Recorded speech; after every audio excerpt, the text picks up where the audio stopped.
Selamat datang di podcast C3. Di mana orang pintar kelihatan dungu dan orang congok-congok seperti kami kelihatan Pintar. Congok, oh, congok, congok. congok. Oke, enaknya ngapain ini? Nah, ya sambil rokokan dulu, James. Gitu ya. Rokokan mesti ada ide-ide yang masuk. Benarnya di negara ini banyak ya yang mau dibahas ya. Banyak problematik yang solusinya ada sih, cuma tergantung mau enggak gitu aja. Lek bahas negara, iku podcast bakalan berjilid-jilid episode. Karena terlalu banyak. Ya saking banyaknya yang terjadi di negara ini.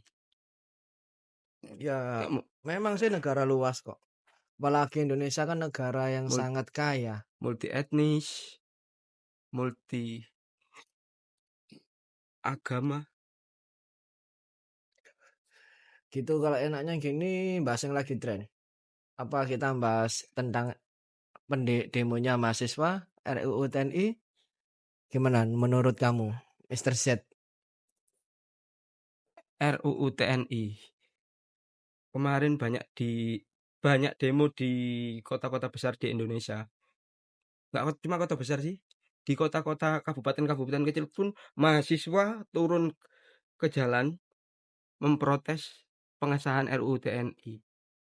Yang mana itu mengembalikan dui fungsi ABRI yang ditakutkan kita kembali ke era Orde Baru. Apakah benar seperti itu?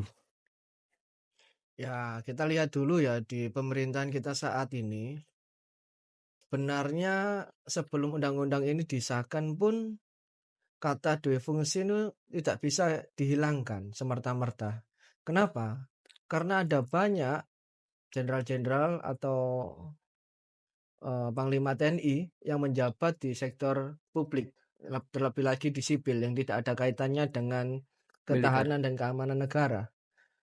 Mungkin itu yang mendorong mahasiswa untuk melakukan demonstrasi karena takut di mana militer memasuki ranah sipil, takut kembali ke masa Orde Baru. Dan menurut kamu apakah RUU TNI ini benar-benar isinya mutlak buruk atau gimana? Kalau mutlak 100% buruk enggak. Ya, tapi gimana ya?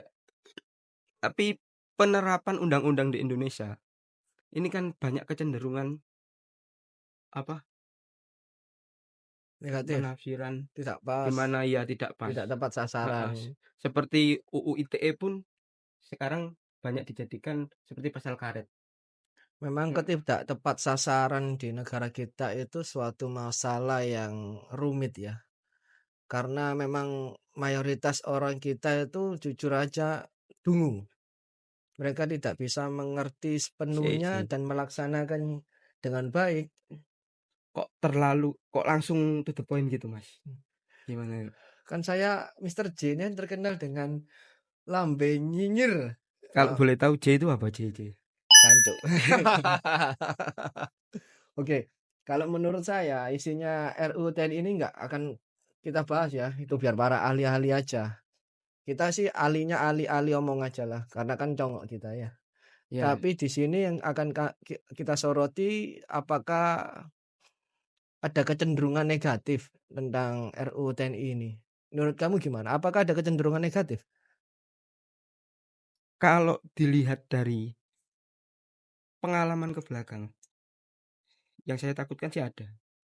Ya, kalau menurut saya undang-undangnya ini tidak sepenuhnya buruk. Cuma ada kecenderungan negatif jika tidak ada kontrol sosial. Dan mahasiswa berfungsi sebagai alat untuk mengontrol sosial undang-undang tersebut. Kalau tanpa ada protes, kecenderungan negatif ini bukan lagi kecenderungan, akan melari ke arah negatif. Kenapa ya? Saya lihat karena itu tadi. Mungkin kondisinya akan berbeda jika undang-undang ini disahkan dan di pemerintahan kita nggak ada pejabat yang diisi oleh orang-orang militer. Kemungkinan itu. Jadi menurut saya sih solusinya pejabat-pejabat ini yang ada background militer yang masih aktif mencabut status aktifnya sebagai militer atau sebagai ksatria, mundur dari jabatan itu. Kenapa? Karena demokrasi di negara kita ini setelah reformasi Gus Dur mencabut dui fungsi itu tadi. Kalau kembali lagi seperti downgrade. Apakah kamu mau pakai HP jadul kayak dulu lagi? Tentu enggak lah. Nah, biasanya sih seperti Sekarang itu. sudah tahun 2025. 98 itu berarti 27 tahun yang lalu. Hampir 30 tahun yang lalu, Mas. Oh, jadi menurut kamu gimana? Solusinya apa solusinya mahasiswa ini? Solusi mahasiswa. Solusi mahasiswa, solusi tentang demo mahasiswa ini untuk menghilangkan gejolak demo mahasiswa tentang RUU TNI. Kan sudah disahkan nih. Kan nggak bisa toh dicabut. Ya bisa sih, Ya cuma bisa diajukan ke Mahkamah Konstitusi. dibanding ya, cuma kan ribet. Lebih simpelnya apa solusinya tadi? Wah, kalau itu orang-orang pintar, Mas. Untuk kaum-kaum congok seperti kita sih gimana ya? Kita bicara dari pengesahannya dulu kemarin. Pengesahan, belum pengesahan sih, perumusan, dilakukan sidang di hotel. Ya itu nggak etis, memang nggak etis lah. Itu dari situ nggak etis, terlalu memaksakan dengan adanya anggaran, efisiensi anggaran itu terlalu memaksakan. Cuma solusi, kita nggak akan membahas terlalu banyak masalah, sumpah nanti. Orang pinter-pinter aja lah, orang congok seperti kita nyari solusi aja lah. Orang pinter, orang congok ngasih solusi. Ya kan orang pinter kelihatan dungu tuh. Nah, seperti itu kan. Konsepnya podcast ini kan kayak gitu. Orang congok kelihatan pintar. Orang pintar kelihatan dungu. Jadi solusinya apa solusinya? Apa tadi solusi dari saya mantap enggak? Ya bagus sih. Ya gimana ya?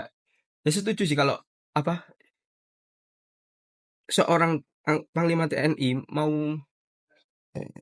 tadi kan mau masuk ke jabatan sipil, dia harus satria melepaskan jabatan di kemiliterannya. Berarti itu solusinya ya? Iya. Itu memang solusinya loh. Berarti orang ada contohnya kan? Iya, ada contohnya loh. Siapa? Ya, biar cari tahu sendiri. Gak apa-apa, sebut nama aja, sebut nama. Pak Agus Harimurti Yudhoyono. AHY. Nah itu dari sisi ini saya acungi jempol karena sikap satrianya dari Pak SBY dan Pak Agus seperti itu. Kemungkinan kalau di negara kita nggak ada pejabat yang isinya orang militer, mungkinan demo ini nggak akan semasif sekarang sih.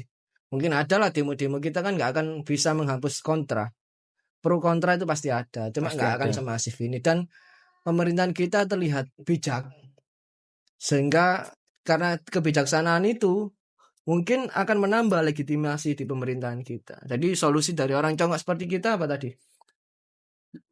Pejabat yang isinya militer mundur atau melepaskan jabatan kemiliterannya. Gitu, Bos. Tuh, itu solusinya orang congok loh ya. Itu solusi dari kita. Bukan orang pintar loh ya. Oke. Terus apa? Menurut sampean kedepannya ini bakalan seperti apa? Ya pasti akan ada di demo lah. Demo ini pasti kan tetap ada. Apalagi mungkin ini break lebaran. Break maaf-maafan. Mungkin solusinya pemerintah. Hei, pemerintah, orang pintar. Wakil rakyat yang berbicara ini ya. Dengarkan loh, ini rokok. Ini akan jauh lebih bagus kalau ini bukan tembakau, tapi ganja. Jadi saat ini sesi ini RUU TNI yang kita bahas, solusinya bukan bahas RUU TNI-nya, bukan bahas mahasiswa demonya. Solusinya itu tadi, next time kita akan membahas solusinya apa? Rokok ini akan lebih bagus kalau kita sedot, akan lebih bagus kalau yang kita sedot ganja. Oke, bye-bye. Solusi dari orang congok itu tadi. Sampai jumpa.